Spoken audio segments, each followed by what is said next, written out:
What up? Let's go. We back. We are back. Your boy's back in the office, baby. Bro, my boy was in paradise for a week, man. Glad to have you back, dude. Chilling, bro. I just made a video, right? And I was explaining to my channel that, you guys should go on a vacation. I went literally a whole entire year straight with no breaks.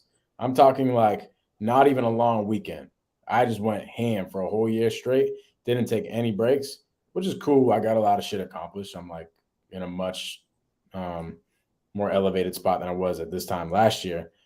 However, like I didn't realize how much you get out of a vacation. Not only just rest, not only just like, hey, kicking your feet up and hanging out and clearing your mind and everything, but the biggest thing that I got out of it, as far as business wise, was a test to like my automation and what things I need to work on as far as automation when I get back. Like, where was I being pulled? What directions were I being pulled in while I was on vacation? I didn't. I refused.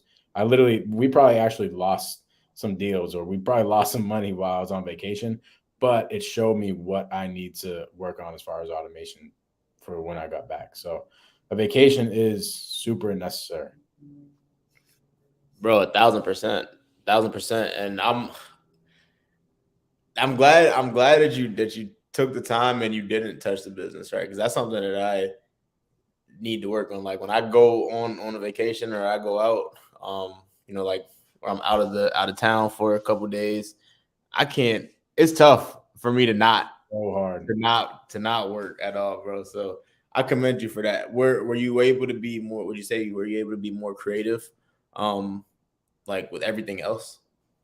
Yeah, 100%. Like I was creative. Here's what happens. You go on vacation and I'm like, I was stressed out the whole entire time, which I shouldn't have been because I wasn't touching the business. Like it was stressing me out. And that was an indicator that I did not set everything up correctly in order for me to go on vacation, which is not healthy. Like you should be able to go take a break. You should be able to go walk away from your business and not be stressed out. I was stressed out though. Did stuff get accomplished? Dude, we generated like freaking 60 leads in the past 5 days. I put it on my Instagram today. I haven't looked at my lead generation business and we generated 60 leads. Like that's crazy. So Yeah. my team is working. It's just like there's so many other things that Oh, yeah. happen. You need to be able to just check out. But it was a test to show me what I need to work on in order to be able to check out in the future. But to your point, as far as like being creative and stuff, I'm just chilling on the beach and looking at the water, thinking about life, bro. Just thinking about where I want to go. I'm thinking about the most random things, thinking about like content ideas and stuff like that. So it's necessary, bro. Without a doubt, bro. Glad you're back, man. Yeah, what we got in store for today, bro? Yo, we're gonna go over how to generate leads for free. For free. For free. So you don't need money to get leads in this business? Yo, in any business. Damn. Literally, you can get free leads in any single business. I'm gonna go over that too on how I got free leads and on some other businesses. But um why don't we go over let's go over the main way because I think you built your business in the beginning off of free lead generation, right? For sure. Um, so the first way that I started off with was dropping for dollars. Number one, right? Mm-hmm. Which is you gotta spend some money, right, to skip trace. But that's very minimal. If you can't spend money to skip trace 100 properties, then you need to figure it out, right? Like, so dropping for dollars, number one. If you don't know what dropping for dollars is, that's literally getting in your car. We drive past these properties every single day. These distressed properties where the grass is too high, there's too much mail in the mailbox, the roof has a tarp on it, broken windows, right? Whatever the case is, it shows distress, right? It shows the property's in distress. You drive past it, take the address down, write it, go home, skip trace that address, give the seller a call, right? That's 8 cents for a lead once you get them on the phone, right? So number one, I would say tried and true, proven time and time again, driving for dollars, without a doubt. Do you do any driving for dollars, Mike? I used to when I first started. Driving for dollars is really, really good. Like what I would do if I was just starting out and I didn't really have any cash. I love direct to seller, so I want to talk to sellers, right? What I would do is I would dedicate part of my day to going out in the field driving for dollars, and then I would take those people that I just put in my funnel, and then I would go call them, and I would Yep. do that every single day consistently. And that's the way. It's honestly pretty much free. What are you going to pay? You're going to pay for gas, and you're going to pay a couple bucks to skip trace and everything. Like that's fairly free. So I do like driving for dollars. I actually like virtually driving for dollars better than driving for dollars like out in the streets. I personally would like having a virtual assistant going out virtually driving for dollars and then having them skip trace that and cold call. But this is a free lead generation, so we're not going to go down that road. I like driving for dollars though, because you can literally do that while you're just doing everyday life. Like you're going to the grocery store, just keep your eyes open and look on the side of the road. Like it's crazy how when you're not looking for something, like we're trained to look at the nicest houses on the block, right? But you're so trained to the point where you totally ignore these busted up ugly houses when those are the money makers, right? Mhm. Like we're trained to look at the nicest house, right? But once you realize like, oh shoot, there's a bunch of ugly houses out here that these sellers probably need my help. They're gonna be popping up everywhere. Like I can't go outside without seeing a property. Like I know people get mad at me when they're driving with me in the car because I'm pulling over, I'm getting addresses. Like, nah, I see a house, I'm gonna grab it. I'm gonna grab the address because it's so convenient, right? I'm driving past. And Mhm. this time, if you're on the East Coast as well, this is a really good time for driving for dollars because, especially when it snows, right? You go out a couple days after it snows, the houses that don't have any, that their driveways are shoveled, it doesn't look like there's any footsteps there, like nothing going on. It's just beautiful white snow. That's probably a property you want to give a call because it's vacant, right? So 100. there's yeah. 100. I love that, bro. I remember. I think I did a video like last year on that. I was in the streets driving for dollars. Just saw a property that wasn't shoveled out. Probably snowed like 2 days ago, and the thing still wasn't shoveled out. And I'm just like, yo, this is the property that you need to go call. Yep. So literally, after a snowstorm, take the day or two out of the snowstorm and go drive for dollars and look at all the properties that haven't been shoveled. And those people definitely need some love. So I love it. Yeah, driving for dollars is great. It's super simple. Super simple. It's something that will always be there. Like as long as you're driving around, you should be driving for dollars, no matter where you're going. No matter where you're going. Num- 100%. Number one way to get free leads, driving for dollars, without a doubt. Number two. So what I did when I had absolutely no money, right? I needed to start. I needed a business, right? I started my business over. I had absolutely no money. I needed leads, right? I knew I could close deals, but I needed money for leads, right? So what I did was I found people who their number one thing is generating leads, lead generation, right? We were just talking about them on the backstage, Mike, integrators, right?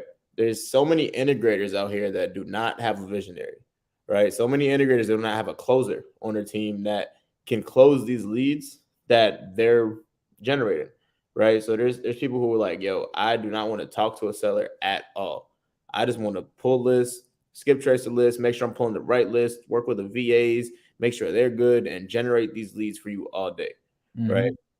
If you can find somebody who's doing that, get close to them, right? Say, hey, I will close these leads for you, right? Just send them to me. I will close these leads for you. Work out what you can work out with them, right? Free leads right there.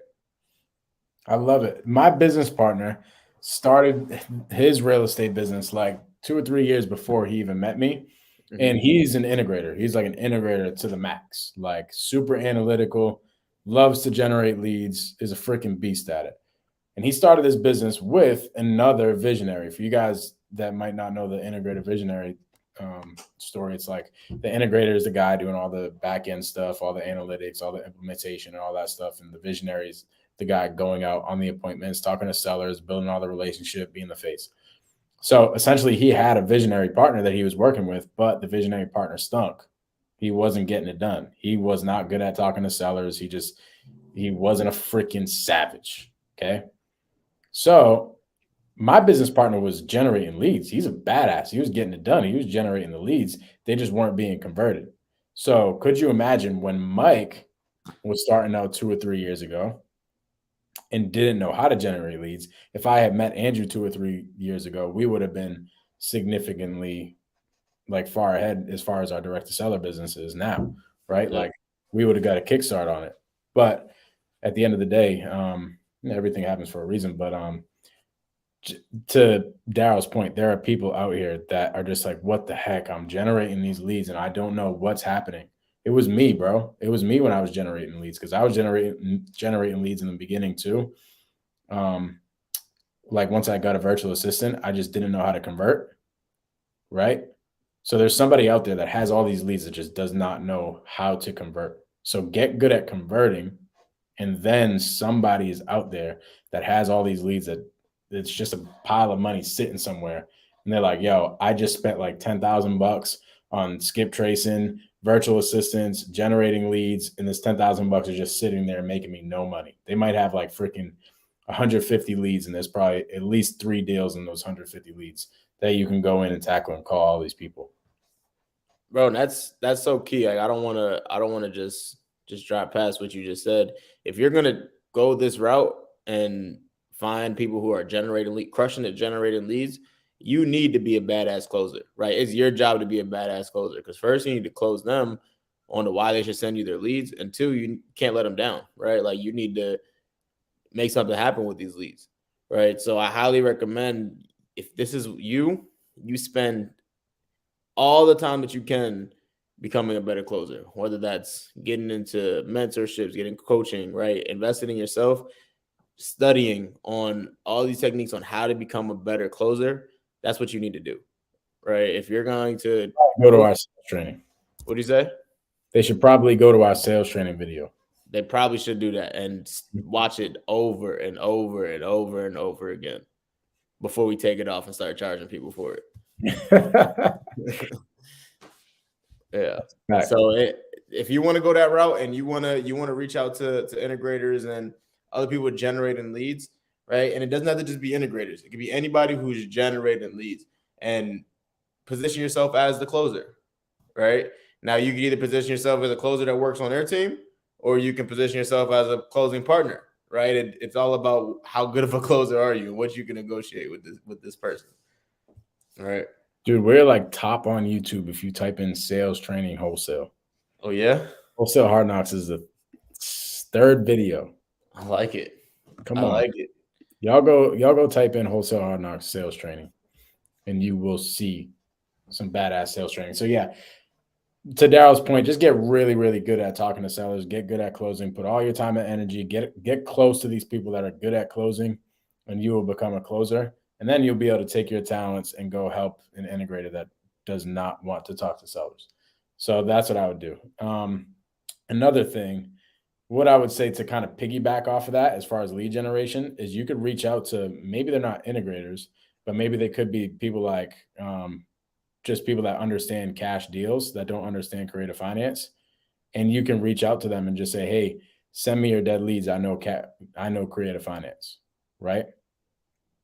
So it's essentially the same thing. It's an investor that has a bunch of leads that they just don't know what to do with, and you're coming in and providing some value to them in order to help get the deals across the finish line. Did you do something like that? You actually need to understand creative finance and do creative finance to tell somebody, look, trust me, I will close your deals creatively.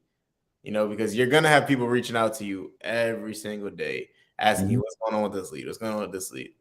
And if you can't show them any progress, you're gonna have a lot of headaches. I'm telling you. 100%.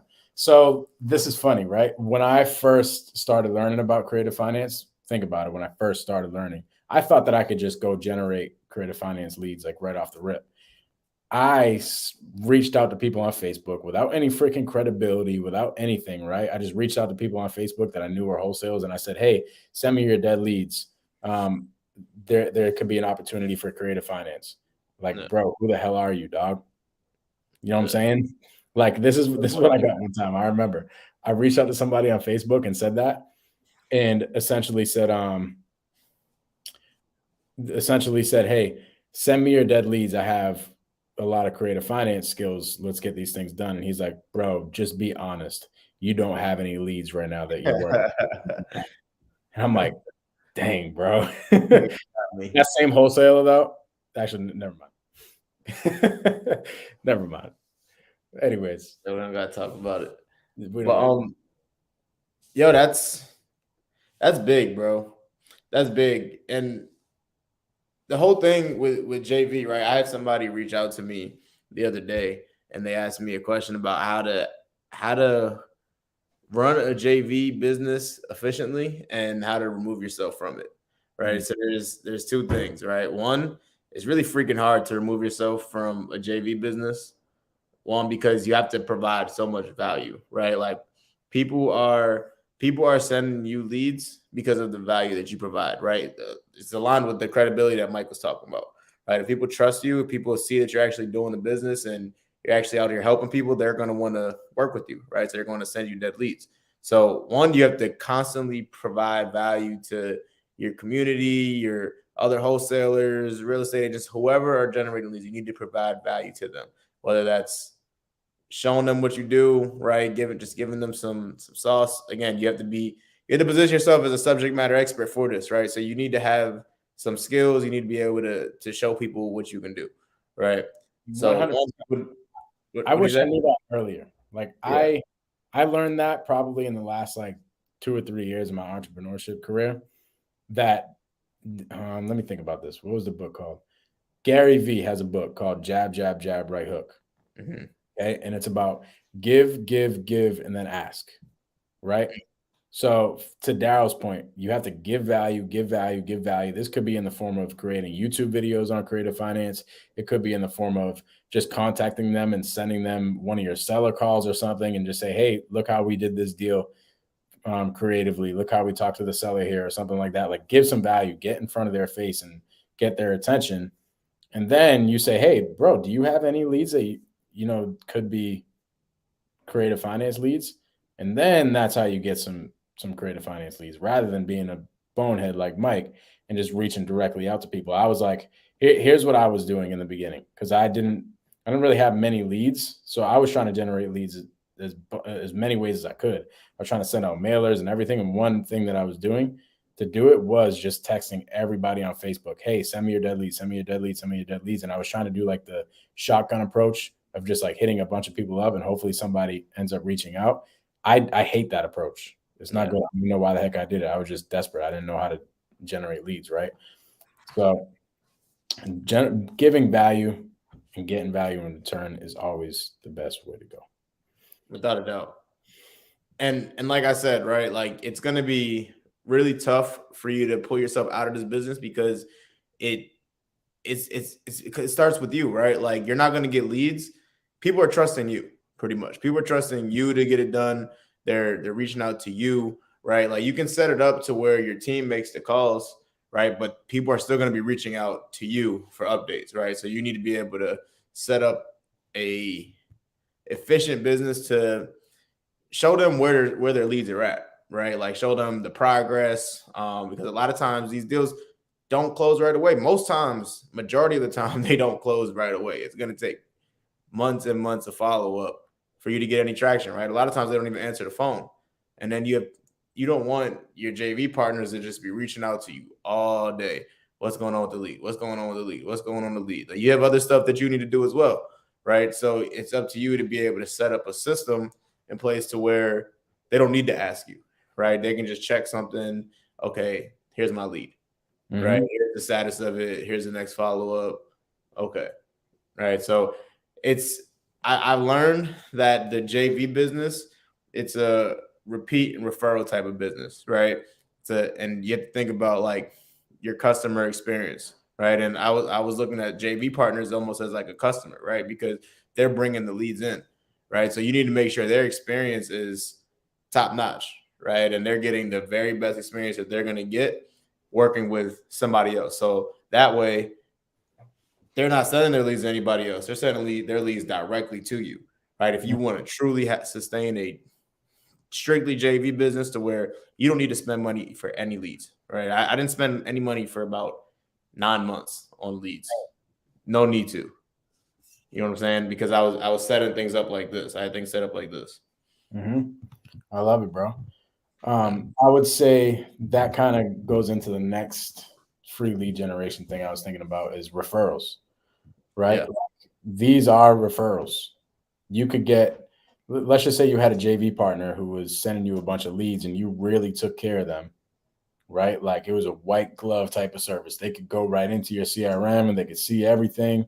They know that when they send a lead over to you, it's going to be taken care of. They're probably going to tell somebody else. They're probably going to tell their homie that's generating leads too. Like, yo, you guys should be sending your leads over to Daryll, right? Like Daryl's made me 50 racks in the past 2 months. Why are you not sending your leads to Daryll? So that's a referral. But there are also a lot of referrals that you can get from like vendors. So I was telling Daryll earlier, I was like, dude, you could do this in any business. Like you get free leads in absolutely any business. I used to have a junk removal business, right? Like the 1-800-GOT-JUNK. And we used to get leads from absolutely everywhere. Family members, realtors, like other vendors that, let me think about it, like attorneys. Attorneys were a good vendor to go to because they had people that needed to sell their house quick because of some sort of like crazy probate issue or something like that, right? And when that happens, we had to come in and clean out their property before they listed it. So like all these type of vendors, every single type of vendor that you could think of that could be attached to somebody wanting to sell their house, you go and reach out to. So actually another person that we used to reach out to is wholesalers, because wholesalers were talking to everybody. They were talking to a bunch of people through in their CRM that might need a listing or something like that. So we were talking to every single body when I had that junk removal business that could potentially have a referral for us in order for us to get business. Referrals are great, right? Because like you got to think about it with JV, right? Like it's just you, right? Like if you want to do your marketing to other wholesalers and other investors, it's just you, right? Now when you obviously have people doing referrals, it's more than just you. It's multiple people that are out there spreading your message, right? It's free marketing. All right. So we're talking about free leads, free marketing, right? So referrals are great. But the tough thing about that is it's really tough to have a business sustain strictly off of referrals, right? I'm not saying it's not doable, but it's really tough to do it, right? Like I look at it like the way I look at my wholesale business, I look at it as an actual business, right? And I think about it as if I were to sell this to somebody, if I were to sell this business to somebody, how much could I sell it to them for, right? And if you have a business strictly with JV leads, that it depends strictly off of you, right, and your face and who you are and the value that you provide, it's gonna be pretty tough for you to sell that to somebody else and for them to find value in that as well. Facts. Yeah, that's a fact. Yeah, going back to like providing value too, as far as the referrals, it's not just contacting the realtor and just saying, hey, send me your junk removal leads. Like you have to go provide them value. Like there's things that I would tell them, hey, we'll give you a kickback on whatever we got. Like I would do any and everything. Same thing. I used to work at I used to be the marketing manager at a chiropractic office. Okay. And the way we got the majority of our clients were through referrals from lawyers, right? These lawyers would have car accident clients and they would send us their patients. So, what are some other places you can get referrals from for real estate leads? Attorneys. This is what I was just going to go down. So I would reach out. What we would have to do is I would have to walk into an attorney's office and essentially present myself. And I realized I got kicked in the face at first. I would just go there and I would just say, hey, send me your car accident clients. And it would not happen. It wasn't until I started providing a shit ton of value to those attorneys to where we got deals. So to Daryl's point, some of these people that you can reach out to for real estate could be a probate attorney. So you reach out to a probate attorney and provide them some type of value, right? Like tell them that you'll do all the things for their what's it called, their clients. Like you'll help them clean their place out or do whatever. Provide some type of value to them that's going to catch their attention, not just, hey, send me your cash deals, right? They're like, dude, what the heck? I have like 20 different other investors contacting me just like you. How are you going to be different? I would tell somebody something like, hey, I know you probably have like 20 different people contacting you for all these deals. I honestly, there's already so many people contacting you. So why don't you just send me the absolutely ugliest situations that you got, and I'll take care of them for you. Like, or I would ask them, what is the ugliest situation that you've seen as far as somebody selling their property? And then I would tell them how I would solve that problem and how nobody else would have been able to solve that problem but me.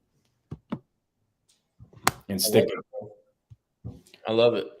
And well, what type of attorneys do you think specifically for real estate? Probate attorneys are the best one. Like these, so to tell people what probate is, some people might not know. Probate is essentially when somebody gets passed down a house from a family member or a friend or something like that. Somebody passes away and somebody passes down that house.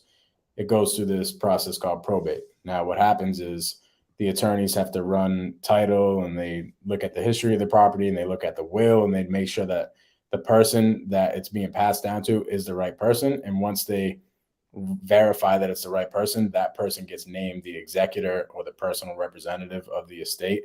And now they're in charge of the property. They either sell the property or live in the property or rent it out or do whatever, right? They're now in charge of it.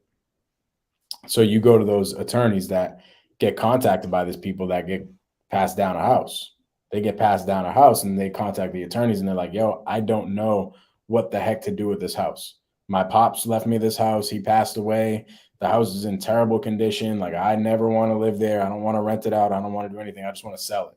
And the attorney's like, well, crap, this thing can't go on the market because it's in too bad of a condition. Why don't we just contact Daryll or Mike, who has a business where they just buy houses? It would probably be simpler just buying it from just selling it to somebody directly. Without a doubt.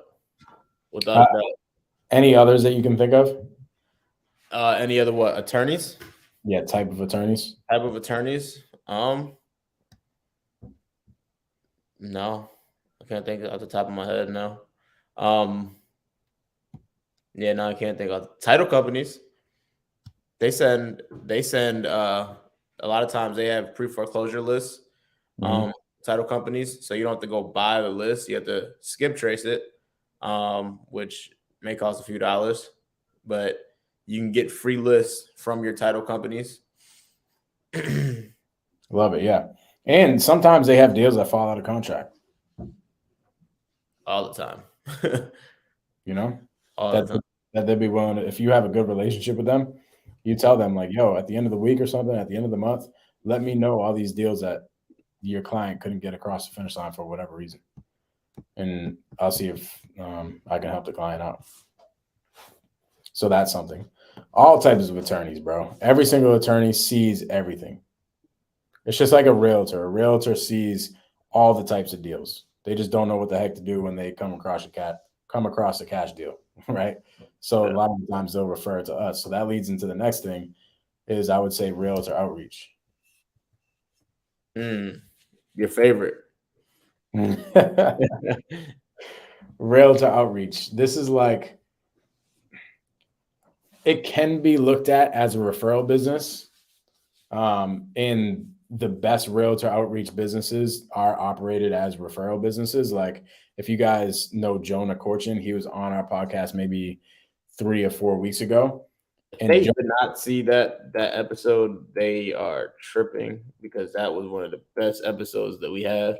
If you guys want to know anything that we're about to drop right now, we probably got it from that episode. So make sure you go back and watch that. My bad, Mike. No, you're good. Yeah, Jonah's a freaking beast. So he essentially told us everything about his direct to agent business. And it was really based off of relationships. Like, he does the majority of his deals with a certain amount, probably like 20% of the agents that are in his pipeline. So that is a relationship type business. However, for me, I've actually done deals where it wasn't. Well, let's talk about that a little bit. Like, having a relationship with a realtor, what does that look like? How would you provide value to a realtor so that they keep sending you deals? So one, they need to know that you're alive, right? They need to know that you're there. So you need to be able to follow up with these realtors and get in their face every single day. You need to be reaching out to them. Not every day, every other day. Reach out to them, right? Um, and you need to explain to them what you do, right? That first conversation, I always tell people go for the relationship, right?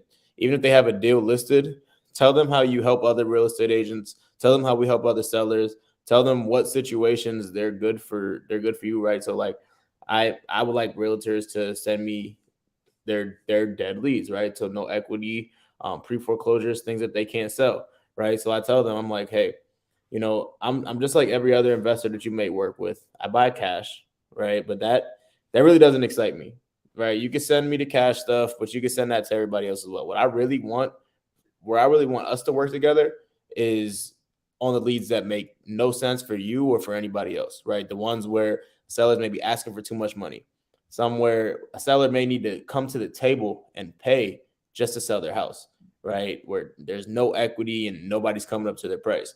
Or maybe they're in a pre foreclosure situation to where nobody can solve their problem, right? I'm the Mhm. guy for that. I've helped plenty of real estate agents, plenty of sellers by doing this, right? And show them what we do and just continue to follow up with them. You need to be able to follow up with them on a regular basis, right? Because they're going to forget. They get these calls every single day. You just need to be persistent with just like with everything else. I love it. And I think a lot of people might be listening and they might be like, dude, I don't want to do creative finance. Like I just want cash deals. I just want wholesale cash deals and fix and flip or whatever the case is. That's cool. But if you learn creative finance, right, here's what's going to happen. You're gonna provide value by solving the realtor's problem. Like you're gonna get a deal done that nobody else can get done. And then what happens? You're top of mind when that cash deal comes out. So Daryl did say, hey, yeah, I know you send everybody the cash deals. Like you don't have to send me the cash deals. But here's the thing: when you solve their problem and you pop up in their mind, they're going to send you the cash deals first, even though you Yep. told them in the beginning in the first conversation you ever had, don't send me the cash deals. Since you provided a shit ton of value, they're going to bring that cash deal to you like right away. So that's how you provide value to a realtor. I think with realtors, the last thing we could talk about is just reaching out to a listing agent directly and just letting them know that they can represent you as well. So I'll reach Mm, out to a realtor. I did this deal. I'm actually in the middle of a fix and flip right now that I got from a realtor. And here's what happened: I got an email from Redfin. Redfin sent me a deal. Well, sent me an on market deal. It was like I think it was listed at 265 or something. And any property in my where my office is located for 265 is like, yo, what the heck? These houses are going for like 400 or 500. This must be a deal. Let me contact the agent. So it sparked my attention. I contacted the agent. I was trying to figure out what was going on. That agent was like, yeah, whatever, dude. Everybody and their mother is trying to buy this property. But I let her know. I said, hey, I'm also unrepresented, so you can submit my offer as well. I'm probably not going to be the highest buyer for you, but here's my offer. Gave the offer, and she didn't even write it up for me, bro. really? Literally, she never even got back to me. That's how confident she was, right? Yeah. Okay. Remember, listed at 265. This Hmm. property was not in a market that she typically works in. She Yeah. just was confident in her comps. She was like, yeah, this thing's gonna sell. I here's the thing. I talked to her like probably an hour after it was listed. So Hmm. I was on it. I got the email right away and I was like, oh yeah, this is a Right. good you call. So but she in her mind, because she ran comps, she thought that that thing was going to sell right away. I gave her my offer. I let her know that I do fix and flips all around that area. I'm the expert in that area. After I learned that she was not the expert in the area, I Yeah. made sure that it was known that I was the expert. Okay. I gave her my offer. She never even submitted it. She said that she'd get back to me, never got back to me at all. 2 weeks later, I get a call back from her. Hey, this is Mike, right? Yeah, are you still interested in the property? I was like, yeah, I think I sent you over the numbers. Like, what happened? You guys didn't sell it? She's like, Yeah. no, I'm still sitting on the market. Anyways, Of course it is. exactly.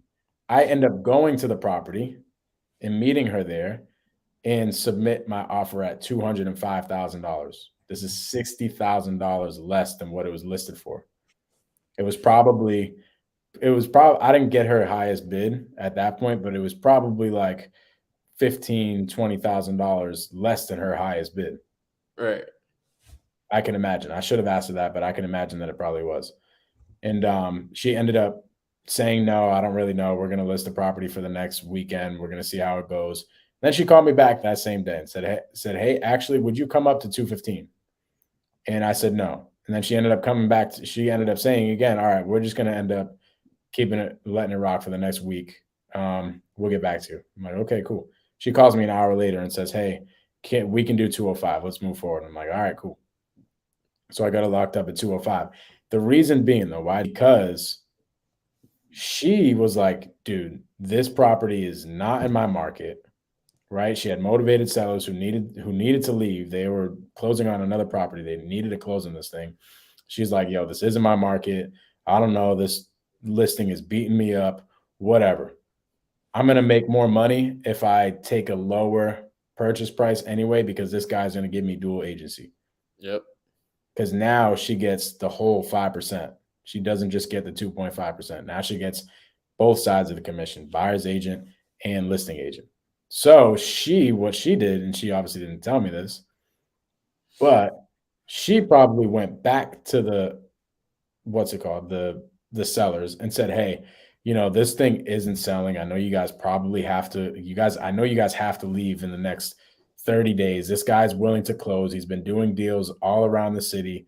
Like, this guy's going to close on your property. Let's just take 205. And she probably convinced them to take my offer because she knew she was still going to get more money going with us. For sure.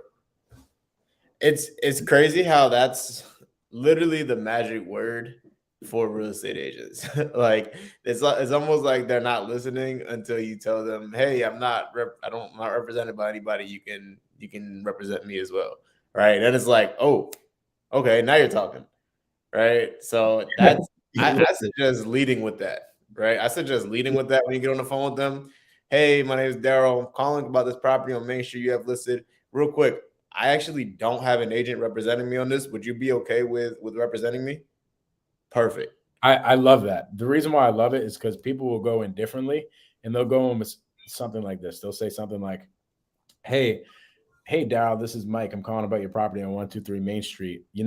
I'm unrepresented, so you can get both sides of the commission, right? And they sense that you're trying to hold a freaking piece of candy in front of their face. Like, dude, that's not sales. But I love the way Daryl worded it. It's not about what you say. It's about how you say it. So the way Daryl worded it was, hey, I actually am unrepresented. I don't have any agents in that area. Is there any way that you could help me with the listing? Like, help me with the offer?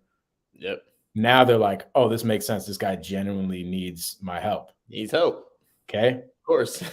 And in their minds, do they really give a shit about that, or do they really give a shit about their commission? They give a shit about their commission. It's funny because my girlfriend just did a dual agency for the first time. Mm-hmm. And she won't stop talking about it. She's like, oh, yeah, like the next listing I get, I'm doing dual agency. I don't care. I'm getting a dual agency. That's awesome. Right.